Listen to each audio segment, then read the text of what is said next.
Bismillahirrahmanirrahim. Assalamualaikum warahmatullahi wabarakatuh.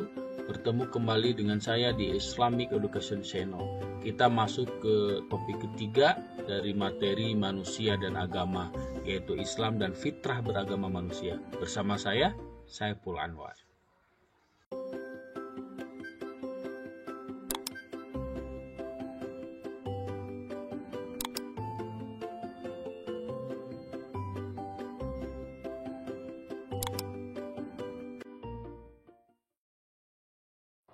Bismillahirrahmanirrahim. Akhirnya kita sampai ke video ketiga dari materi manusia dan agama. Di video pertama, kita memahami manusia dengan melihat kehidupan hewan. Di video kedua, kita lebih detail membahas tentang bagaimana hakikat manusia, apa itu manusia, dan fungsi atau peran agama sebagai salah satu wadah atau satu-satunya wadah yang menyalurkan salah satu fitrah dasar manusia, yaitu fitrah untuk mengenal Tuhannya, fitrah untuk mengenal Sang Pencipta.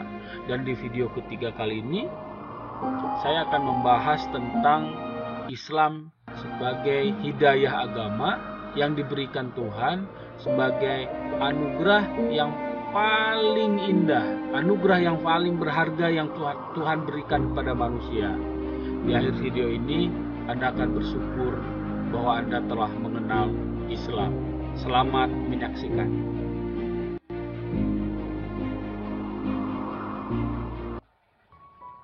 Di video kedua sebelumnya tentang hubungan manusia dan agama, kita bisa menyimpulkan bahwa untuk manusia percaya terhadap Tuhan, mempercayai sesuatu yang maha, yang kita sebut dengan Tuhan, itu merupakan fitrah, merupakan sifat dasar manusia. Artinya tidak mungkin ada satupun manusia yang tidak percaya Tuhan.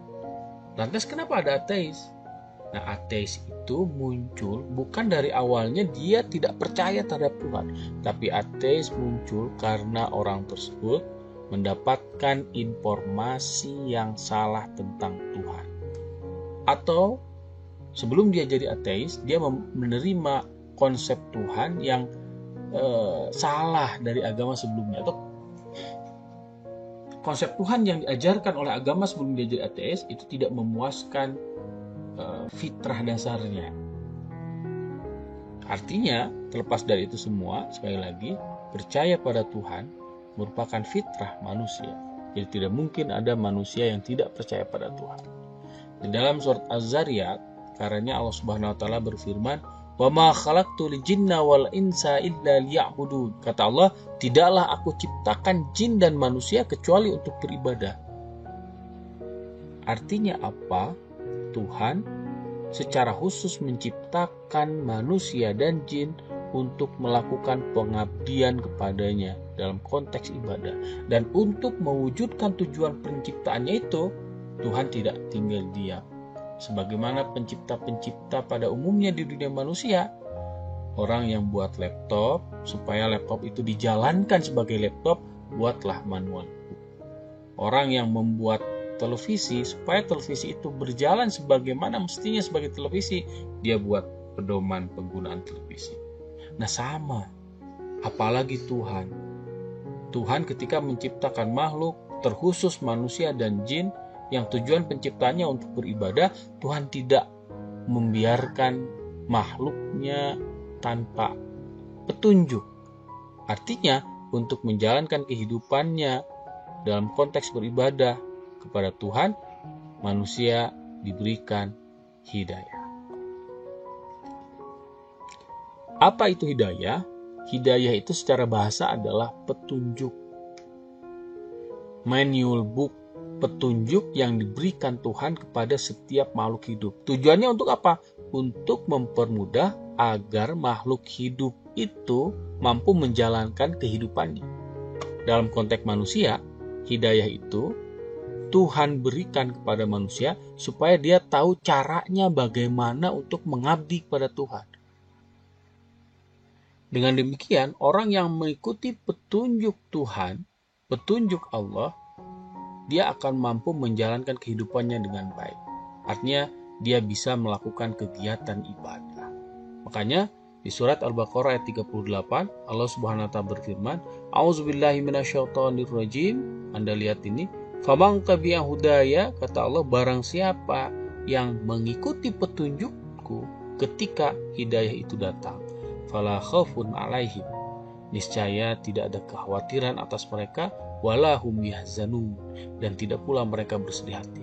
Kenapa? Sekali lagi, karena hidayah itu merupakan alat bantu yang diberikan oleh Allah kepada makhluk hidup untuk mempermudahnya menjalani kehidupan.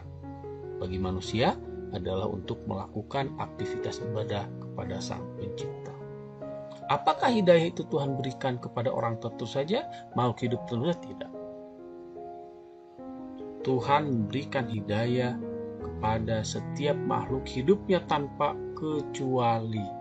Hanya saja yang bersangkutan mau tidak mengambil hidayah itu. Setidaknya hidayah yang Tuhan berikan kepada makhluk hidup itu ada 4. Yang pertama adalah hidayah ghariziyah, yang kedua hidayah hissiyah, yang ketiga hidayah aqliyah, dan yang keempat hidayah diniyah. Apa itu hidayah ghariziyah? Hidayah ghariziyah itu adalah hidayah yang sifatnya instingtif. Tuhan berikan bersamaan dengan proses penciptaan, atau bahasa sederhananya petunjuk Tuhan berupa kemampuan untuk bertahan hidup, survival. Misalkan kalau lapar, Anda langsung nyari makan, ada bahaya lari. Nah ini hidayah pertama Tuhan berikan pada setiap makhluk hidup, termasuk hewan. Bahkan kadang-kadang hidayah ghariziyahnya hewan itu lebih tinggi daripada manusia, dan manusia kadang-kadang untuk bertahan hidup melihat gejala alam. Salah satunya adalah perilaku hewan. Yang kedua adalah hidayah hissiyah. Hidayah hissiyah itu adalah hidayah yang sifatnya indrawi. Kemampuan hidayah berupa kemampuan untuk menangkap citra lingkungan, sehingga setiap makhluk hidup mampu melakukan adaptasi dengan lingkungan di mana dia tinggal. Kemampuan menangkap citra lingkungan hewan itu lebih tinggi daripada manusia. Fungsi indranya terutama, misalkan indra penciuman anjing itu lebih tajam daripada indra penciuman manusia. Penglihatan burung elang, burung hantu ketika menangkap mangsa itu lebih tinggi daripada kemampuan manusia. Kemampuan gigi ikan hiu, kemampuan gigi buaya, tajamnya itu jauh melebihi tajamnya gigi manusia. Kekuatan tenaga orang utan misalkan ya, dibandingkan dengan manusia itu lebih besar daripada manusia. Kekuatan kulit badak, kulit manusia lembek, tapi badak kulitnya tebal luar biasa. Kemampuan adaptif penguin di cuaca ekstrim di kutub utara misalkan ya, di ketika nyelam di kedinginan itu lebih tinggi daripada manusia. Manusia tanpa alat bantu gak bisa melakukan. Nah, untuk hidayah pertama dan kedua Tuhan berikan kepada setiap makhluk hidup, termasuk hewan, tumbuhan, dan seterusnya. Bahkan untuk hewan jauh biasanya lebih tinggi daripada kemampuan adaptifnya, lebih tinggi daripada manusia. Itu dua hidayah pertama. Lalu hidayah ketiga adalah hidayah akliyah, yaitu hidayah yang bersifat intelektual, yaitu petunjuk yang diberikan Allah kepada manusia berupa kemampuan berpikir, sehingga manusia dengan adanya hidayah akliyah ini mampu mengolah segala informasi yang ditangkap melalui indera. Dan dengan kemampuan ini manusia mampu mengembangkan ilmu pengetahuan, memanipulasi dan merekayasa lingkungan untuk menciptakan kemudahan, kesejahteraan, dan kenyamanan hidupnya. Dan dengan hidayah ini pula manusia mampu mengatasi keterbatasan dua hidayah sebelumnya, yaitu hidayah ghariziyah dan hidayah hissiyah. Walaupun manusia tidak bisa melakukan penciuman lebih tajam secara langsung dengan hidungnya dibandingkan dengan anjing atau hewan yang lainnya, tapi dengan ilmu pengetahuan manusia mampu mengembangkan alat yang mampu mendeteksi lebih detail, lebih hebat daripada kemampuan hidung anjing untuk mendeteksi. Salah satunya misalkan dengan menciptakan alat pemindai dan seterusnya. Itu hidayah ketiga. Dan hidayah keempat adalah hidayah diniyah. Apa itu hidayah diniyah? Hidayah diniyah itu hidayah berupa ajaran agama, yaitu petunjuk yang diberikan Allah berupa ajaran-ajaran praktis untuk diterapkan dalam meniti kehidupan secara individual dan menata kehidupan secara komunal, sehingga manusia dapat mendapatkan kebahagiaan dan kenikmatan yang hakiki serta ketenangan batin dalam menjalani kehidupan. Intinya hidayah itu adalah hidayah berupa ajaran agama. Dalam konteks ini, hidayah itu adalah Islam. Apa itu Islam? Kita lihat dari bahasa dan istilah. Secara bahasa, Islam itu berasal dari 3 akar kata, setidaknya. Yang pertama adalah aslama, yang kedua adalah salam, yang ketiga adalah salama. Apa itu aslama? Aslama itu artinya berserah diri. Dengan demikian, ketika seseorang sudah menjadi muslim, maka dia harus menyerahkan diri, harus berserah diri atau tunduk patuh pada aturan-aturan hidup yang telah ditetapkan oleh Allah Subhanahu wa taala.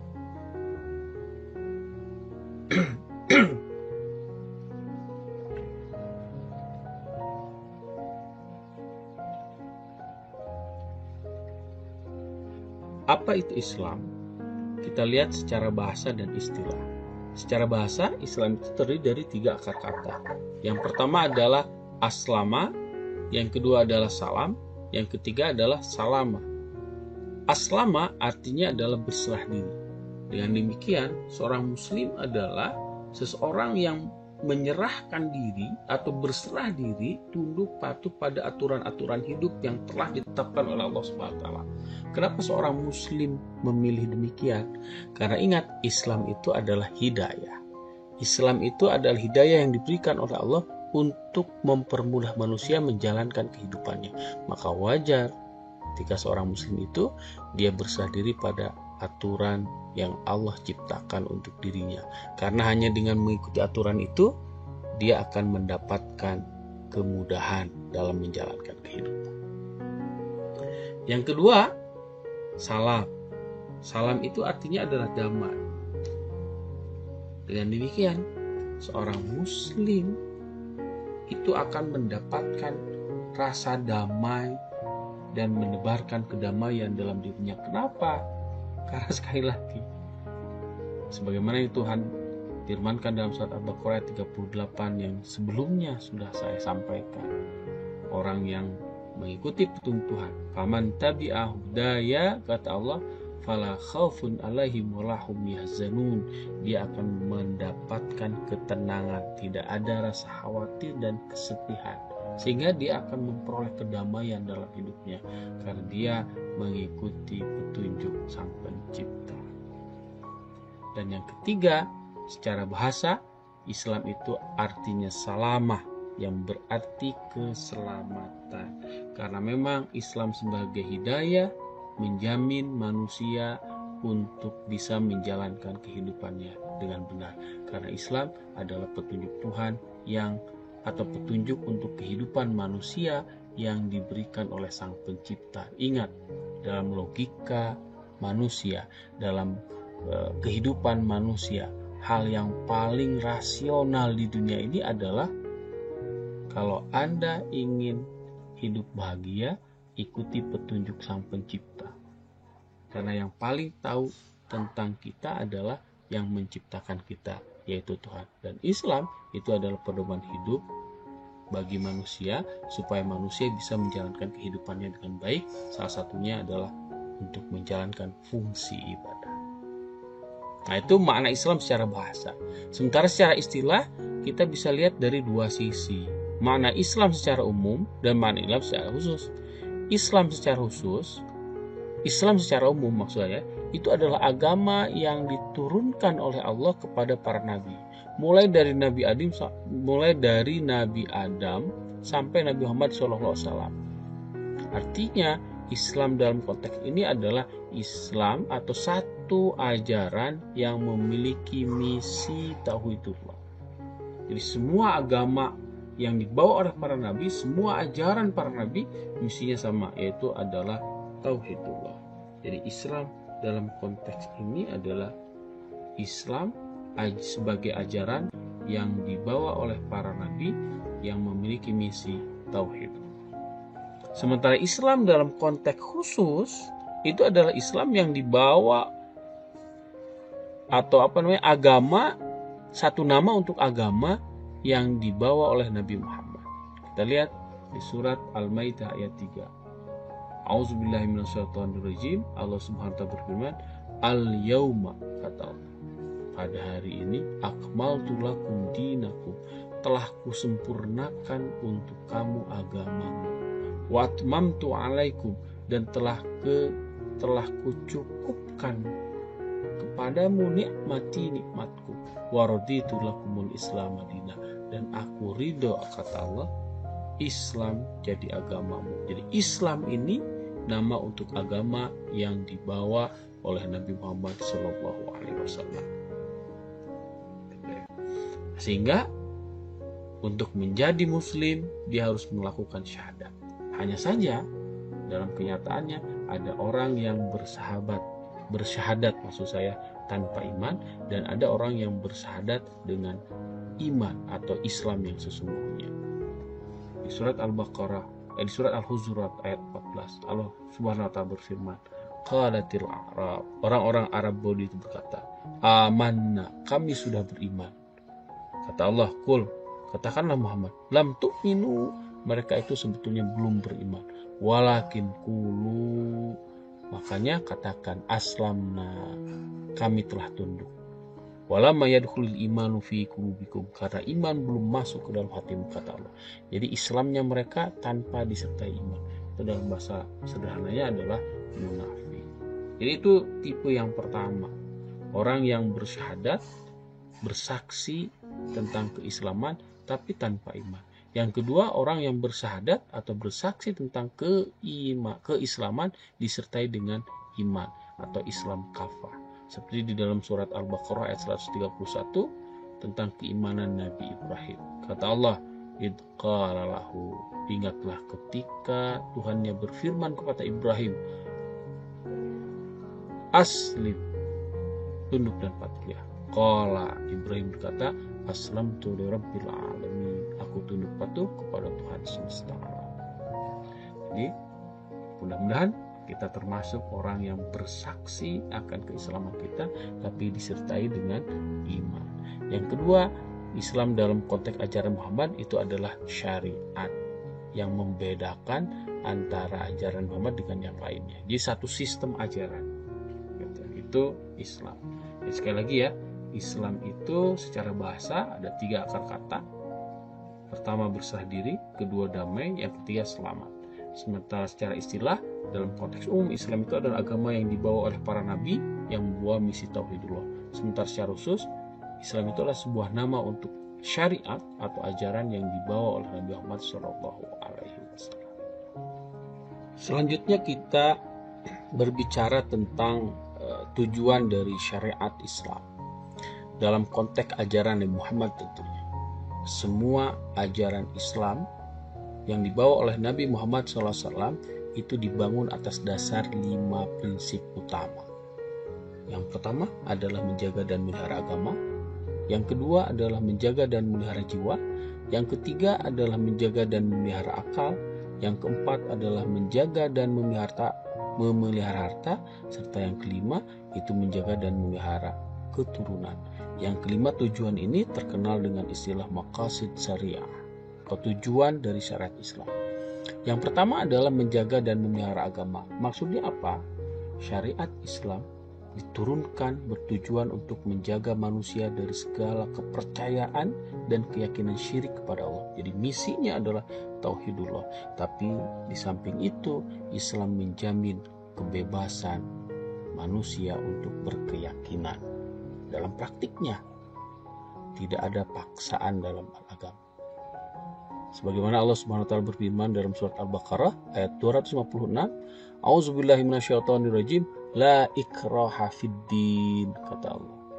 Tidak ada paksaan dalam beragama. Dalam ayat lain, faman syaa falyu'min wa man syaa falyakfur. Barang siapa yang mau beriman, mangga. Yang mau tidak beriman, silahkan. Itu yang pertama. Dan seorang muslim dilarang untuk menjelekkan agama yang lain, juga sesembahan agama yang lain. Itu kata Nabi Muhammad, jelas di dalam hadis. Yang kedua, menjaga dan memelihara jiwa atau hifdun nafs. Apa maksudnya? Setiap syariat dan aturan dalam Islam bertujuan untuk menjaga nyawa atau kehidupan. Jadi di sini ajaran Islam dibangun atas prinsip memelihara kehidupan, larangan membunuh, bahkan hukumannya serius, dikisos, dibunuh lagi. Dan hukuman itu tujuannya agar manusia tidak melakukan itu. Bahkan dalam ayat Al-Quran dinyatakan barang siapa yang telah membunuh satu manusia, maka faka'annama, kata Allah, maka seolah-olah dia telah membunuh manusia secara keseluruhan. Kita lihat dalam surat Al-Maidah ayat 32. Auzubillahi minasyaitonirrajim, kata Allah ini, man qatala nafsan bighairi nafsin aw fasadin fil ardi faka'annama qatala an-nasa jami'a, kata Allah, barang siapa yang membunuh satu jiwa manusia bukan karena orang itu membunuh orang lain atau karena bukan membuat kerusakan di muka bumi, kata Allah, maka seolah-olah dia sudah membunuh manusia secara keseluruhan. Waman ahyaha, maka barang siapa yang memelihara kehidupan seorang manusia, faka'annama ahyan nasa jami'a, maka seolah-olah dia sudah memelihara kehidupan untuk manusia secara keseluruhan. Nah, itu maqasid syariah. Yang ketiga, maqasid syariah Islam itu adalah hifdzul aqli, jaminan untuk penggunaan akal. Makanya setiap bentuk hal yang bisa merusak atau menghalangi fungsi akal itu diharamkan dalam syariat Islam. Karena hifdzul aqli dalam agama Islam itu sesuatu yang mesti ditegakkan. Karena kalau akalnya tidak berfungsi, dia tidak akan bisa menjalankan kehidupan ini dengan baik. Bahkan dalam Al-Quran kita sering mendengar ayat yang berbunyi afala ta'qilu atau wahum la ya'qilu. Jadi itu yang ketiga. Jadi jaminan untuk melakukan atau mengembangkan potensi akal. Itu tiga. Lalu yang keempat adalah hifdzul mal atau menjaga harta. Nah, dalam konteks ini syariat Islam menghormati hak kepemilikan manusia di alam semesta. Makanya larangan mencuri, gitu. Ancamannya serius, potong tangan. Bahkan Nabi Muhammad juga untuk menegakkan hukum had ini, kata Nabi, kalau seandainya Fatimah putri Muhammad mencuri, niscaya aku yang akan langsung memotong tangan. Dan yang terakhir adalah hifdun nas atau menjaga keturunan dan kehormatan. Dalam konteks ini Islam sangat memahami manusia yang memiliki fitrah untuk menyenangi lawan jenis. Makanya Islam mempermudah pernikahan. Tadi ya ketinggalan nih untuk menjaga dan melakar di dalam surat Al-Maidah ayat 90. Ya ayyuhalladzina amanu innamal khamru wal maisiru wal ansab wal azlam rijsun min amali syaitan. Allah mengharamkan khamar. Bukan hanya karena termasuk perbuatan setan, tetapi khamar itu merusak potensi akal. Lalu terkait menjaga dan memelihara harta di dalam surat Al-Maidah ayat 38, Allah berfirman, wasariqu wasariqatu faqta'u aydiyahuma jazaa'an bima kasaba nakalam minallah wallahu azizun hakim. Pencuri laki-laki dan perempuan yang melakukan pencurian, potonglah tangan keduanya. Itu kata Allah. Jadi hukuman sangat berat. Dan yang terakhir, Ya tadi ya, hifdzun nasl, menjaga dan melihara keturunan. Islam memudahkan syariat pernikahan. Kita lihat di surat An-Nisa ayat 1. Kata Allah, ya ayyuhan nasu taqu rabbakumul ladzi khalaqakum min nafsin wahidah. Wahai manusia, bertakwalah kepada Tuhanmu yang telah menciptakan kamu dari seorang diri, dan daripadanya Tuhan menciptakan wa khalaqa minha, dan daripadanya Tuhan menciptakan zaujaha, pasangannya, istrinya, wa batha minhuma, dan dari keduanya Tuhan memperkembangbiakan rijalan kasiro wa nisaa, laki-laki dan perempuan yang banyak.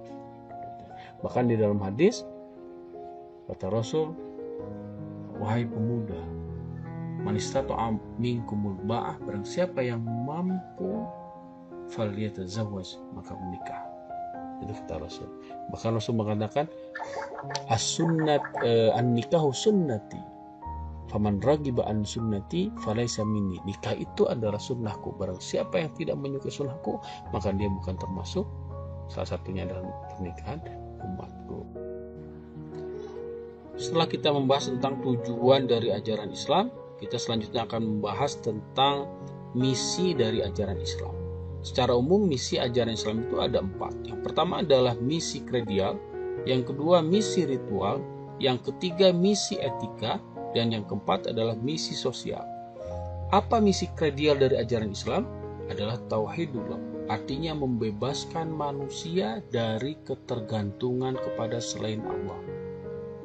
Ajaran Islam memiliki misi bagaimana agar manusia mampu mengimplementasikan konsep tauhidullah dalam setiap dimensi kehidupannya, sehingga dimanapun, kapanpun dia berada, dia akan selalu merasa diawasi oleh Allah Subhanahu wa Ta'ala, dan dia tidak akan bergantung kecuali kepada Allah Subhanahu wa Ta'ala. Itu misi pertama, misi kredial. Yang kedua adalah misi ritual. Misi ajaran Islam adalah misi ritual. Apa maksudnya? Ajaran Islam memiliki misi untuk mengajarkan bagaimana agar umat Islam itu mampu menjadikan setiap detik kehidupannya itu adalah ibadah. Itu misi kedua. Tanpa membeda-bedakan antara ritual, sosial. Dua bidang itu adalah ibadah. Setiap detik yang dilakukan oleh seorang muslim itu harus bernilai ibadah. Karena ingat, wa ma khalaqtul jinna wal insa illa liya'budun. Tujuan penciptaan manusia adalah untuk beribadah. Lalu yang ketiga, misi etika. Apa yang dimaksud dengan misi etika dari ajaran Islam? Ajaran Islam ingin mengajarkan pada setiap pemeluknya untuk selalu berperilaku baik, bukan hanya pada diri sendiri, kepada sesama, kepada lingkungan, termasuk kepada Allah Subhanahu wa Ta'ala, kepada Tuhan. Bahkan dalam sebuah hadis Rasulullah bersabda, innama bu'ithu liutammima makarimal akhlak. Tujuan utama dari diutusnya Nabi Muhammad adalah untuk menyempurnakan akhlak manusia.